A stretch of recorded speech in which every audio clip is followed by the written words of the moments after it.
Hello everyone, मैं doctor प्रगति गुप्ता और आज इस वीडियो में हम बात करने वाले हैं टाइप्स ऑफ एक्सरसाइजेस के बारे में। ऐसी कौन सी टाइप ऑफ एक्सरसाइजेस हैं जो एक पैरालिसिस के पेशेंट को करनी चाहिए ताकि वो जल्दी से जल्दी रिकवर हो सके। अक्सर पेशेंट गलती क्या कर रहे होते हैं, पेशेंट जो एक्सरसाइज कर रहे होते हैं वो पैसिव टाइप ऑफ एक्सरसाइजेस कर रहे होते हैं, जिसकी वजह से पेशेंट खुद का एफर्ट नहीं लगा रहा होता है और पेशेंट में रिकवरी उतनी अच्छी देखने को नहीं मिलती है। तो इस वीडियो के अंदर फर्दर हम इसी के बारे में डिस्कस करेंगे, जो टाइप्स ऑफ एक्सरसाइजेस होती हैं, एक्टिव और पैसिव टाइप ऑफ एक्सरसाइजेस। इन्हीं के बारे में डिटेल में हम फर्दर इस वीडियो के अंदर डिस्कस करने वाले हैं। दो टाइप्स की एक्सरसाइजेज होती हैं, active exercises, passive exercises. Active exercises क्यों ज़रूरी होती है पेशेंट को करने के लिए, वो मैं आपको समझा देती हूँ। क्योंकि जब भी किसी पेशेंट को स्ट्रोक होता है, उसके ब्रेन के अंदर या तो क्लॉट आता है या फिर हेमरेज होता है। उसकी वजह से ब्रेन का कुछ हिस्सा डेड हो जाता है, वो काम नहीं कर पाता। अब सारी कहानी रह जाती है ब्रेन को सिखाने की। ब्रेन को दोबारा से रेपिटेशन की हेल्प से सिखाना होता है, क्योंकि ब्रेन अगर सीखना स्टार्ट करता है दोबारा से, तो ब्रेन के पास कैपेबिलिटी होती है, जो हेल्दी ब्रेन है वो आपके लॉस्ट पार्ट जो ब्रेन का काम अब नहीं कर रहा है उसकी फंक्शनिंग को भी संभालना शुरू कर देता है। इसी तरीके से किसी भी एज में आप लर्निंग कर सकते हो, आप रेपिटेशन से सीख सकते हो, ब्रेन के पास एक काबिलियत होती है। अब जब भी पेशेंट को स्ट्रोक होता है, या तो हेमरेज होता है या क्लॉट होता है या कोई चोट लगी, उसकी वजह से पेशेंट का अब बॉडी में मूवमेंट्स नहीं हो पा रही, हो सकता है पेशेंट की left side of the body paralysed है, हो सकता है राइट साइड में दिक्कत है, या कमर के नीचे भी मूवमेंट में लॉस हो सकता है। वो डिपेंड करता है कि जो इंजरी हुई है वो कहाँ पे हुई है। ब्रेन के अंदर कोई क्लॉट या हेमरेज हुआ है, या कोई स्पाइनल इंजरी है, कमर पे कोई चोट लगी थी, गर्दन पे कोई चोट लगी थी, जिससे आपकी स्पाइनल नर्व्स के ऊपर दिक्कत आई है। तो डिपेंड करता है कि इंजरी कौन से एरिया में हुई थी, किस टाइप की थी और उसका इम्पैक्ट कितना ज़्यादा था। वो डिसाइड करता है कि आपकी फंक्शनिंग कितनी ज़्यादा हैम्पर होगी। तो अगर किसी के मान लीजिए right side of the brain में क्लॉट या हेमरेज हुआ है, तो पेशेंट की left side of the body paralyse हो सकती है। अब उसमें भी डिपेंड करता है कि उसके हाथ पैर दोनों की मूवमेंट चली गई है, बोल पा रहा है, नहीं बोल पा रहा है। तो पेशेंट की कंडीशन को असेस करते हुए उसको एक्सरसाइजेस समझाई जाती हैं। अब इनिशियली जब पेशेंट बेड रिडन होता है, बिल्कुल बेड पे होता है, मूव नहीं कर पा रहा है, उठ बैठ नहीं पा रहा है, उस कंडीशन में पेशेंट को करवाई जाती है पैसिव एक्सरसाइजेस।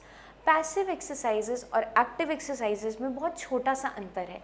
दोनों ही टाइप ऑफ एक्सरसाइजेस हैं जिसमें मसल की मूवमेंट करवाई जाती है, लेकिन उस दोनों ही टाइप ऑफ एक्सरसाइजेस में जो माइनर सा डिफरेंस है उसको समझना बहुत ज़रूरी है, क्योंकि तभी आप समझ पाओगे आपकी कंडीशन के हिसाब से आपको कैसी एक्सरसाइजेस करनी है, ताकि आप जल्दी से जल्दी रिकवर हो सको। अगर कोई पेशेंट बिल्कुल बेड रिडन है, अभी उठ नहीं पाता, बैठ नहीं पाता, अपनी चीज़ों को एक्सप्रेस नहीं कर पाता, मूवमेंट बिल्कुल है ही नहीं बॉडी में, तो उस कंडीशन में पैसिव एक्सरसाइजेस की इम्पॉर्टेंस होती है। जब तक पेशेंट खुद का एफर्ट लगाना स्टार्ट नहीं करता, उसके मसल्स में कोई अकड़न ना हो जाए, मांसपेशियां सूखने ना लग जाए, या बिल्कुल वहाँ पर ऐंठन बहुत ज़्यादा क्रिएट ना हो जाए, इसलिए पेशेंट के जितने भी केयर टेकर्स हैं या घर वाले होते हैं उनको एक्सरसाइज करवानी ज़रूरी होती है। तो पेशेंट को, अगर पेशेंट उठ बैठ नहीं पाता है, लेटे लेटे ही उसकी मांसपेशियों की मूवमेंट करवाना ज़रूरी होता है। अब मान लीजिए पेशेंट बिल्कुल बेड रिडन है, लेटा हुआ है, तो उसकी अगर आर्म बिल्कुल मुड़ी हुई रहती है तो उसको आपको सीधा करवाना है, पीछे लेके जाना है, उंगलियां खोलना है, बंद करना है। अब पैसिव एक्सरसाइजेज में क्या होता है, एफर्ट ज़्यादा केयर टेकर का लग रहा होता है, उसकी खुद की एक्सरसाइज ज़्यादा हो रही होती है, क्योंकि दम वो लगा रहा होता है। अब जब पेशेंट की कंडीशन एक बार चलने फिरने लायक हो जाती है, उठ बैठने लाइक हो जाता है, अपना थोड़ा सा काम करना स्टार्ट कर देता है, मान लो कि थोड़ा सा सपोर्ट से ही उसने चलना शुरू कर दिया या हाथ थोड़ा सा लिफ्ट कर लेता है, उस कंडीशन के अंदर उसको एक्टिव एक्सरसाइजेस की तरफ शिफ्ट करना ज़रूरी हो जाता है। क्योंकि अगर हम पेशेंट को दोबारा से चलाना चाहते हैं, उसके हाथ में मूवमेंट वापस लाना चाहते हैं, उसको दोबारा इंडिपेंडेंट करना चाहते हैं, तो उस कंडीशन के अंदर उसके ब्रेन को दोबारा सिखाना पड़ेगा।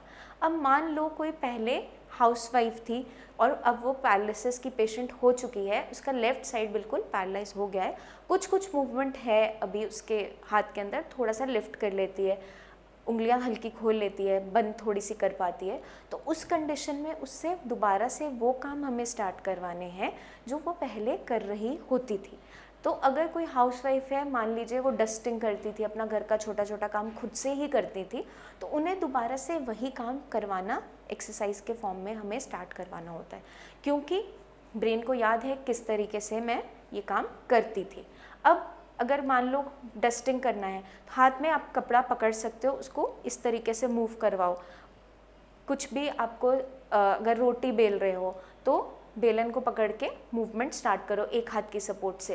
तो उससे क्या होगा, ब्रेन के पास मेमोरी ऑलरेडी है उस चीज़ को करने की। अब जब वो दोबारा से वो काम शुरू करता है तो हाथ में मूवमेंट पहले से बेटर आने लगती है।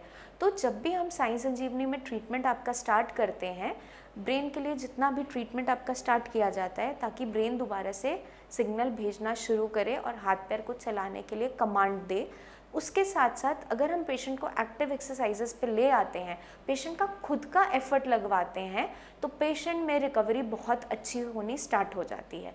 अब कल ही मैंने पेशेंट एक देखी हैं, ओपीडी में आई थी और पेशेंट को जस्ट पोस्ट डिलीवरी पैरालिसिस हुआ था। डिलीवरी के 2 दिन के अंदर में एकदम से स्ट्रोक हुआ और पेशेंट के ब्रेन के अंदर क्लॉट जनरेट हुए और पेशेंट अब पैरालाइज्ड है। कुछ मूवमेंट कर पाती हैं, थोड़ा चल पाती हैं, हाथ थोड़ा सा लिफ्ट कर पाती हैं।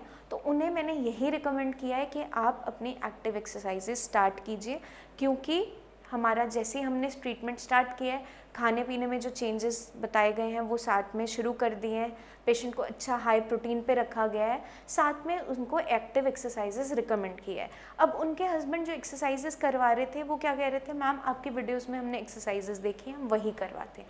बट वहाँ पे एक छोटी सी गलती पेशेंट के एंड पे हो रही थी।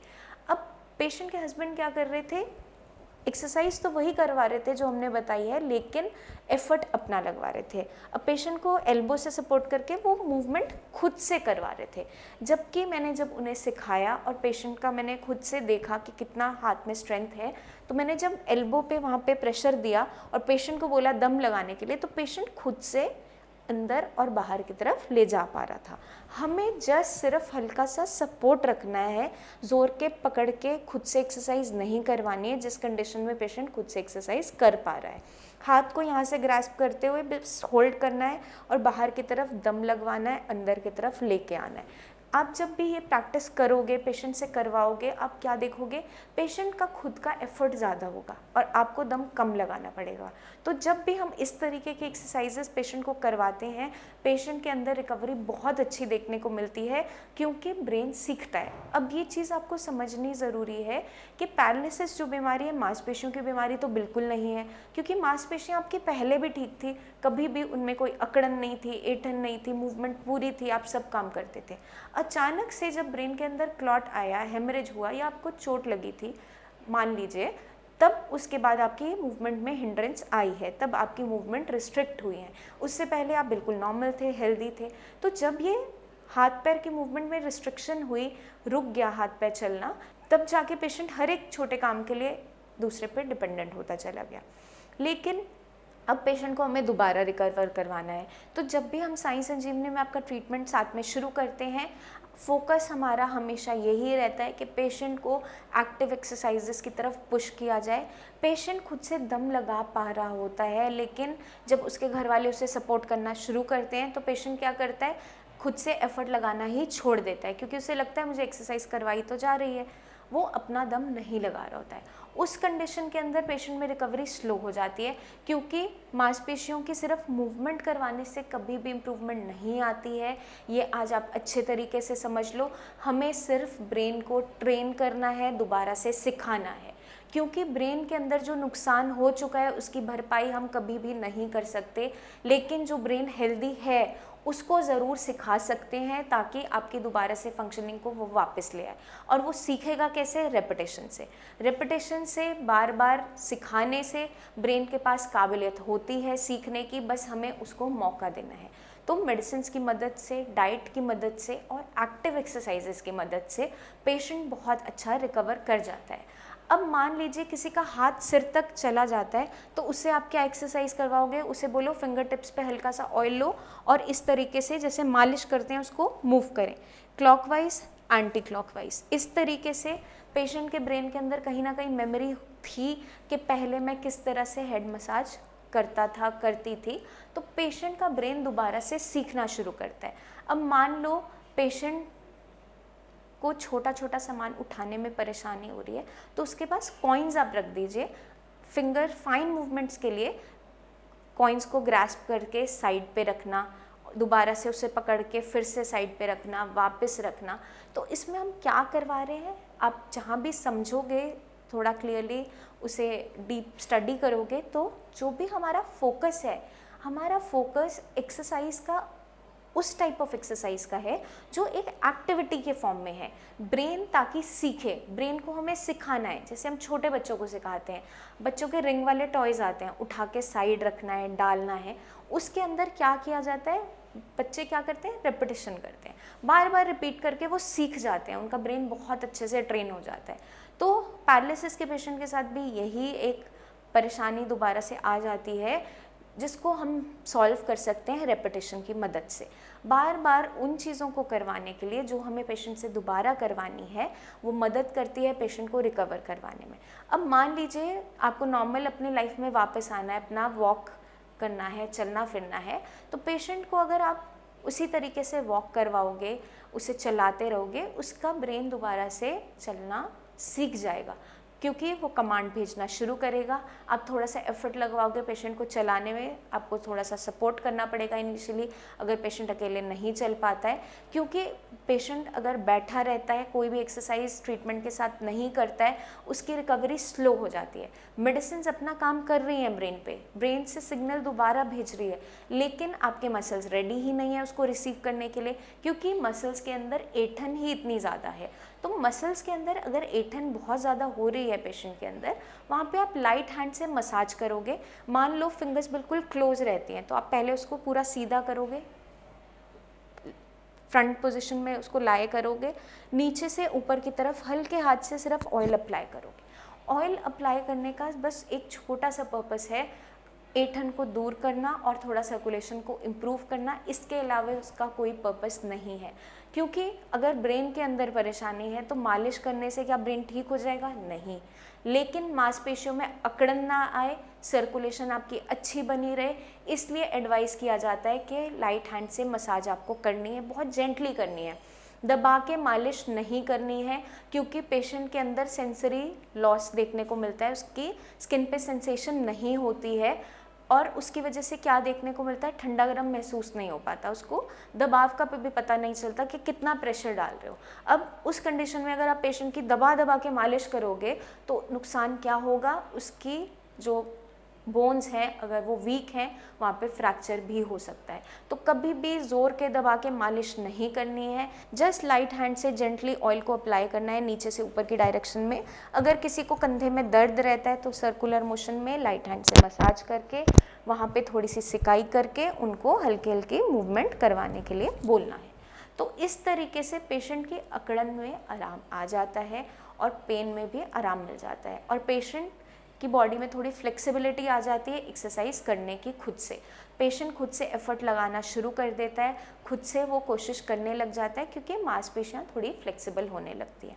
मांसपेशियाँ सूखे ना, कोई ऐंठन ना है, इसलिए मसाज के लिए एडवाइस किया जाता है। तो इस वीडियो के अंदर आई होप आप क्लियर हो गए होंगे कि कौन सी टाइप ऑफ एक्सरसाइज का बेनिफिट रहता है पैरालिसिस के पेशेंट के अंदर, और किस कंडीशन में कौन सी हमें एक्सरसाइज करवानी है। जब पेशेंट टोटली बेड रिडन है, खुद से एफर्ट नहीं लगा पा रहा है, वहाँ आपको अपना एफर्ट लगवाना पड़ता है पेशेंट को दोबारा से खड़ा करने में। अब जब पेशेंट एक कंडीशन आ गई है कि उठ बैठ पा रहा है, थोड़ा सा चल पा रहा है, वहाँ जस्ट आपको एक सपोर्ट करना है, मोटिवेट करना है, उन्हें एक्सरसाइजेस उनसे करवानी है, ना कि खुद से आपको करवानी है। आपको जस्ट सपोर्ट करते हुए, अगर पेशेंट जैसे उसको चलना है, थोड़ा सा सपोर्ट चाहिए, तो आप साइड पे खड़े रहेंगे, उनके स्टेप्स काउंट करो, उनको थोड़े थोड़े टास्क दो, 10-10-15 मिनट के सेशंस बनाओ कि 15 मिनट्स में आपको इतना डिस्टेंस कवर करना है। कुछ हर्डल्स रख दी वहाँ पे, जैसे कुछ सामान रख दिया, इसको उठा के आपको वहाँ रख के आना है, उसे फिर वापस लाना है। तो इस एक्टिविटी से पेशेंट का इंटरेस्ट भी बना रहता है और पेशेंट एक्सरसाइज करने में आनाकानी नहीं करता है, क्योंकि अगर आप सेम ही एक्सरसाइजेज उसे रोज़ करवाओगे, बार बार एक ही जगह चलाते रहोगे, पेशेंट बोर हो जाता है और छोड़ देता है। अगर पेशेंट को हमें वॉक करवाना है, कभी बाहर ले गए, मंदिर, गुरुद्वारा, मार्केट तक उसे ले गए और थोड़ा सा वॉक करवा के वापस ले आए। अब कोविड वाली सिचुएशन में पेशेंट ज़्यादा बाहर नहीं निकल पा रहे हैं क्योंकि दोबारा से कोविड के केसेस बढ़ रहे हैं। उस कंडीशन में अगर आपके घर में बालकनी है या अंदर हॉल में स्पेस है या टेरेस पे है, तो वहीं पे उनका आप वर्कआउट का एरिया बना दो। उनके लिए छोटा छोटा वहाँ पे कुछ कुछ टास्क प्लेस कर दो कि 10 मिनट आपको ये एक्सरसाइज करनी है, 10 मिनट मान लो आपको हाथ की एक्सरसाइजेस पे लगवाने हैं, तो हाथ की जितनी भी एक्सरसाइजेस है काउंट्स करके उनको करवा दी। फिर 10 मिनट्स बाद चेंज कर दिया, अब आप चलो लेग के लिए एक्सरसाइजेस करो। 10 मिनट बाद दोबारा से आप लेग के लिए एक्सरसाइजेस करवाओ, उन्हें चलाओ दोबारा से, और उसके बाद ब्रेन की ट्रेनिंग पे हमें फोकस करना है। तो उनसे वो एक्टिविटीज़ करवाओ जो वो पहले करते थे। जैसे मैंने आपको बताया, जो काम पेशेंट पहले करता था उसी काम को दोबारा करवाना सिखाना होता है। तो रेपिटेशन की मदद से उन एक्टिविटीज़ को करने से पेशेंट के अंदर रिकवरी बहुत अच्छी आ जाती है, क्योंकि ब्रेन दोबारा सीख जाता है। आई होप ये वीडियो मदद करेगी आपको जल्दी से जल्दी इस बीमारी से रिकवर करने में और सही तरीके की एक्सरसाइज करने में, ताकि आप कोई भी गलती ना करें जिससे आपकी रिकवरी कहीं पे भी स्लो हो जाए। आपके माइंड में फिर भी कोई डाउट्स हो अपनी कंडीशन को लेकर, अपनी एक्सरसाइजेस को लेकर या फिर किसी भी चीज़ को लेकर, तो आप नीचे दिए हुए नंबर्स पर हमें कॉल करके हमसे बात करें। अपनी एक वीडियो क्लिप बना के भेजो कि अभी कितना मूवमेंट है आपकी बॉडी में, कितना चल पाते हो, कितना हाथ में मूवमेंट है, बोल पाते हो, नहीं बोल पाते हो। उसके अकॉर्डिंग हम पूरा आपका बेस्ट टू बेस्ट जो ट्रीटमेंट पॉसिबल होगा उसके बारे में आपको गाइड करेंगे। जल्दी ही मिलेंगे हम नेक्स्ट वीडियोज़ में। तब तक के लिए आप अपना खास ध्यान रखिए, एक्सरसाइजेस करते रहिए। Take care.